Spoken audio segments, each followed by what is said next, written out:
Well, last week, not long after getting the 2021 Jeep Rubicon 4xe, I made the bonehead move of backing the Jeep into the garage before the garage door was fully retracted. And needless to say, did a number on the hardtop. Not too bad, just a little bit of scratches in the paint and left some paint from the garage door onto it. And this left me feeling pretty bummed. The Jeep was only about a week old, and it's the first Jeep I've ever owned with a painted hardtop. Not that I really care that it's painted. It looked fine with the black hardtop, but you know, after seeing it with it, it is pretty nice. It is an awful lot of real estate with some really nice factory paint. So I was a little bit bummed to see that get scratched, especially the way that it happened. I mean, it's one thing if you damage it on the trail or have some interesting story behind it, but to simply back it into my garage as just pretty lame in my opinion. So I went online, I looked at a few things, and I got the Color and Drive paint touch-up kit. And we're gonna apply it today. Try to fix this thing up. And this is an all-inclusive kit. Includes everything you need to clean and paint your area. It includes a color-matched bottle of touch-up paint. For my vehicle, the Jeep, it is Firecracker Red, and the color code is called PRC. I had to found that on the door sill of my vehicle.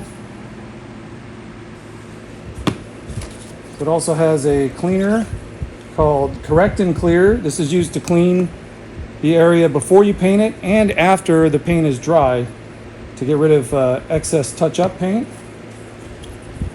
Here's a set of instructions card. It also includes some wax and some paste.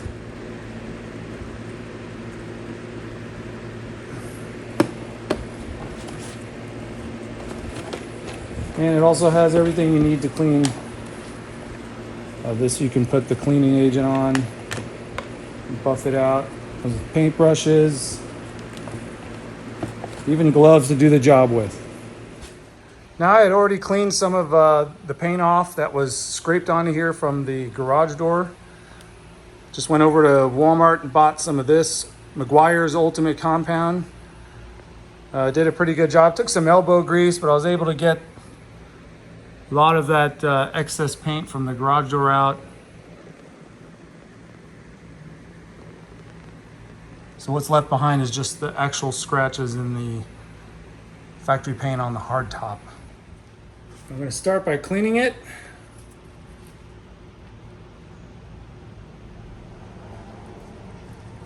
With the Correct and Clear.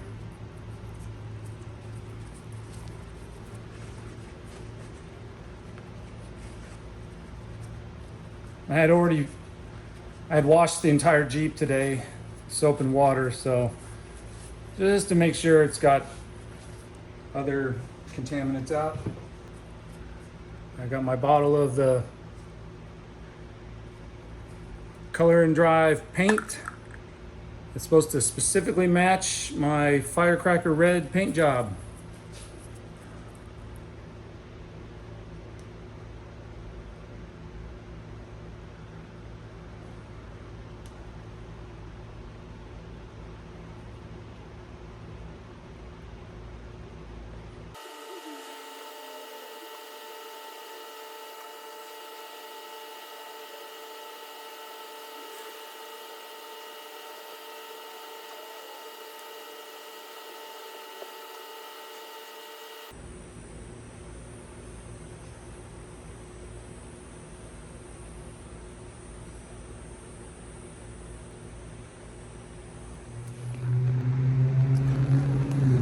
And you can kind of see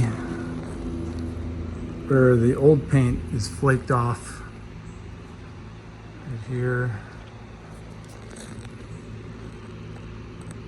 This one's pretty good. And I knew this wasn't going to be a flawless job, look exactly like it did before, but I just wanted it to be kind of, for the most part, not that noticeable. I mean, it is a Jeep. It is going to get pinstriping from driving on trails. I do plan to take it off-roading and I've owned Jeeps in the past that have gotten plenty of pinstripes. I think once I take care of this, I'll get it ceramic coated or some sort of protective sealant on the paint just to help. I was given a quote on how much it'd be to get this done at a shop, a very reputable shop here in San Antonio, and they quoted me $400. That would include repainting the entire back panel of the hardtop. It would have included painting all of this, all of that right there, and all the way down on the other side. So I guess they would blend it in right in the corner. And I was thinking, oh, for $400, I mean, I'm just trying to get rid of this tiny little blemish here.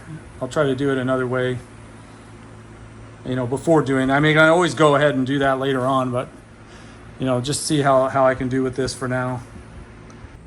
Okay, I did flake away some of that excess flakes of paint, of the original paint. So now there's some more touch up I need to do. Go ahead and dab one more coat of paint on these.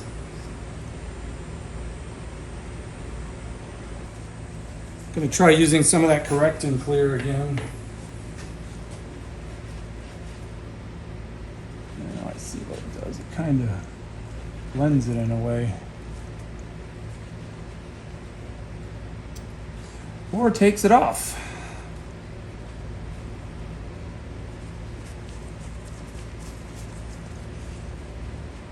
If you're not careful.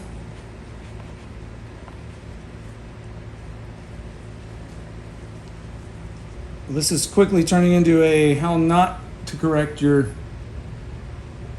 chipped paint.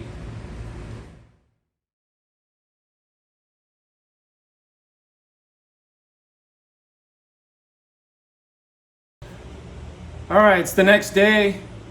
I added a few more coats of paint to the touch-up areas, and I wanted to let it sit overnight to just make sure it was good and dry before using the Correct and Clear on it again to get rid of some of the excess.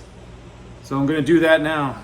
Now I'd say if you were going to do this the right way, you'd probably want to wet sand or sand the edges of the old paint down, but I didn't want to sand this entire area and then have to, you know, touch up a larger area. So I just wanted to keep it to these areas as much as possible and just see how this went first. I mean, if it really screwed up that bad, I would have gone back and redid it.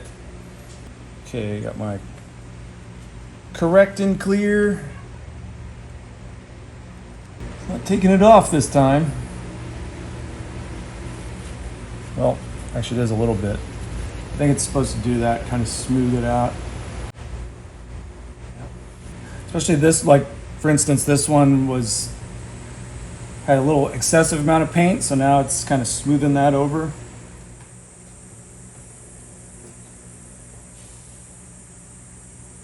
Okay, I've touched this up a little bit more. Now I'm going to use this paste.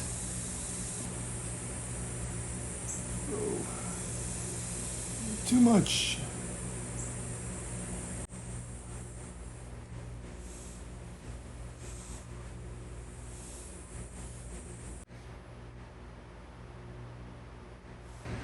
Just put the paste on it. It comes with the kit. Finally, I'm going to be using the wax that comes with the kit.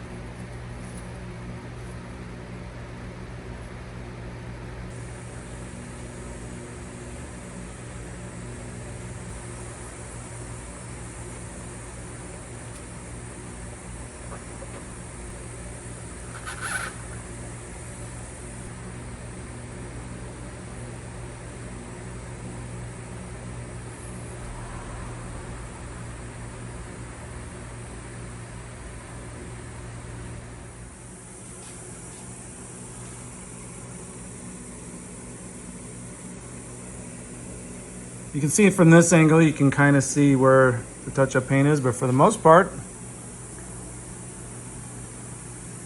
it's pretty much invisible. I think we'll get this out into the sunlight and be able to see more clearly how it is.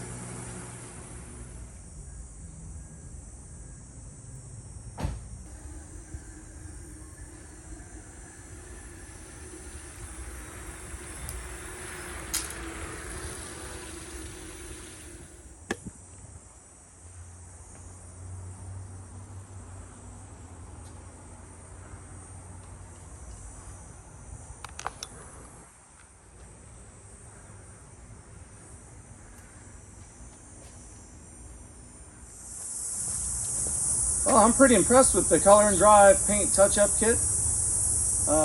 It did exactly what I wanted to do. It repaired it. It almost looks like it's not there. Is it perfect? No. But for the amount of money you pay, I think it's great. I think it's a very inclusive kit. You get more than just a bottle of touch-up paint that matches your vehicle. You get the wax, the paste, the color and clear solvent that kind of helps to smooth it out some so it doesn't just look rough around the edges, and it did a great job. I would definitely recommend this product and definitely use it again in the future. Thanks for watching this video. If you enjoyed this, please like and subscribe, and we'll see you next time. Have a good one.